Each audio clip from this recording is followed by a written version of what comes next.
بسم اللہ الرحمن الرحیم۔ ناظرین، میں ہوں سید مہتاب عالم اور آپ دیکھ رہے ہیں میرا یوٹیوب چینل انوار عالم۔ ناظرین، آپ اپنی سکرین پر ایک تصویر دیکھ رہے ہوں گے جس میں ایک بزرگ خاتون کو دو سپاہیوں نے گھیرے ہوا ہے اور قید کر کے بیٹھے ہوئے ہیں۔ اصل میں یہ خاتون کٹ نائک دیان انڈونیشیا کی قومی ہیرو ہے۔ یہ عظیم مسلمان خاتون ہیں، عالمہ ہیں، فاضلہ ہیں اور مجاہدہ ہیں۔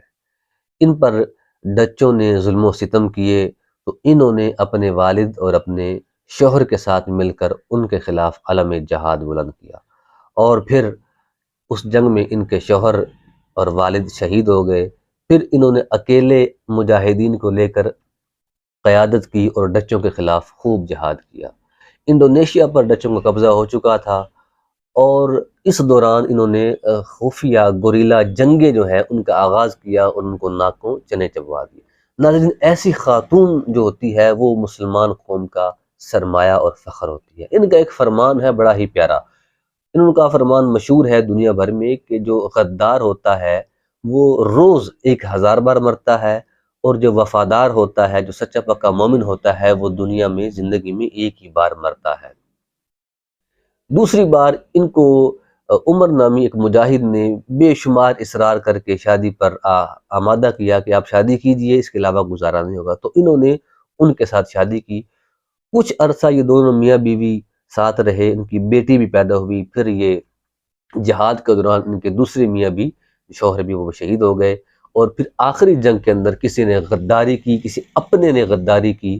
ان کی بیٹی تھی اور چند مجاہدین وہاں موجود تھے۔ ڈچوں نے حملہ کیا اور مخبری پر ان کو پکڑ لیا گیا، بیٹی ان کی بھاگ گئی، اور اس نے اس کے بعد بھی علم جہاد بلند رکھا۔ جب انڈونیشیا آزاد ہوا تو انہوں نے ان کو قومی ہیرو قرار دیا۔ ناظرین، یہ مختصر سی ان کی میں نے رویداد عرض کی ہے، وگرنہ بہت تفصیل سے ان کا کلام ہو سکتا ہے۔ اب بات یہاں پر یہ آتی ہے کہ ہماری آج کل کی خواتین مجاہدین تیار کرنا تو دور کی بات ہے، خود جہاد کے لیے تیار نہیں ہو رہی ہیں۔ فلسطین کا معاملہ ہمارے سامنے ہے، مسلمان بچیاں، مسلمان بچے بھوک سے بلک بلک کر رو رہے ہیں اور شہید ہو رہے ہیں، اور عالم اسلام خاموشی کی نیند سو رہا ہے۔ اور ہم یہاں پر اس ملک خداداد جسے ہم کہتے ہیں، 27 رمضان کے بابرکت دنوں میں یہ معرض وجود میں آیا۔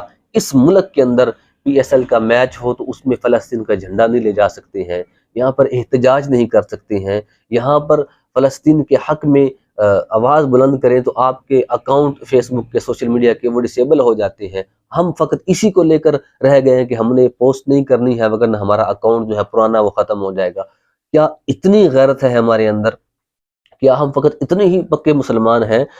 ہم نے اپنی جان سے کیا جہاد کرنا ہے؟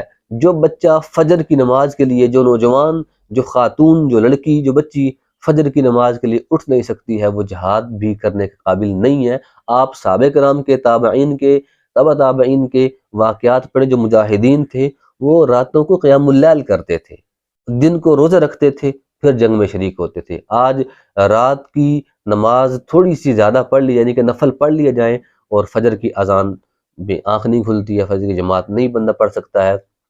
صورتحال یہ ہے، یہ ایمانوں کی کمزوری ہے، ہمارا ایمان انتہائی کمزور ہو چکا ہے۔ تو جب صورتحال یہ ہے، ہم خود اپنے آپ کو درست نہیں کر پا رہے۔ لوگ پوچھتے ہیں کہ خلافت کی آپ بات کرتے ہیں تو خلافت کیسے لائی جائے؟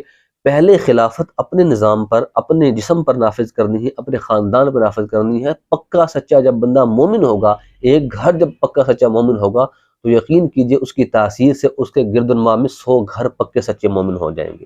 سچا مومن ہو، سچا مومن ہو، اس کی برکت سے گرد و نما میں ایمان پھیلتا ہے، یوں آہستہ آہستہ بڑھے گا۔ اور یہ جو ہمارے ملک میں لبرلزم اور گند ازم اور سیکولرزم اور فلاں ازم ہے، وہ ختم ہوتے جائیں گے اور اسلام پھیلتا جائے گا، ایمان پھیلتا جائے گا۔ ایمان کو پھیلنے پھولنے کے لیے آپ کی حاجت ہے، آپ کی ذات کی حاجت ہے، کسی امام کی نہیں، کسی مولوی کی نہیں، کسی عالم کی نہیں، فقط آپ کی ہے۔ اگر آپ درست ہوئے تو معاشرہ درست ہوگا۔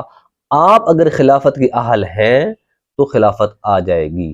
آپ اگر درد دل فقط رکھنے کی بات نہیں ہے، عمل کے اندر پکے سچے مسلمان ہیں، تو یقین کیجئے وہ دن دور نہیں ہے، چند سالوں کی بات ہے، اس ملک میں نظام مصطفیٰ بھی آ جائے گا، اور پھر آپ کے وہ جو خون کے آنسو ہمارے آتے ہیں کہ فلسطین میں یہ ہو رہا ہے، برما میں یہ ہو رہا ہے، کشمیر میں یہ ہو رہا ہے، وہ بھی ہم ٹھیک کر لیں گے۔ اپنے آپ پر تبدیلی لائیے، اپنے آپ کو ٹھیک کیجیے، انشاءاللہ العزیز سب کچھ ٹھیک ہو جائے گا۔ اللہ تبارک و تعالی عمل کرنے کی توفیق عطا فرمائے، آمین بجاہ النبی الامین صلی اللہ علیہ وسلم۔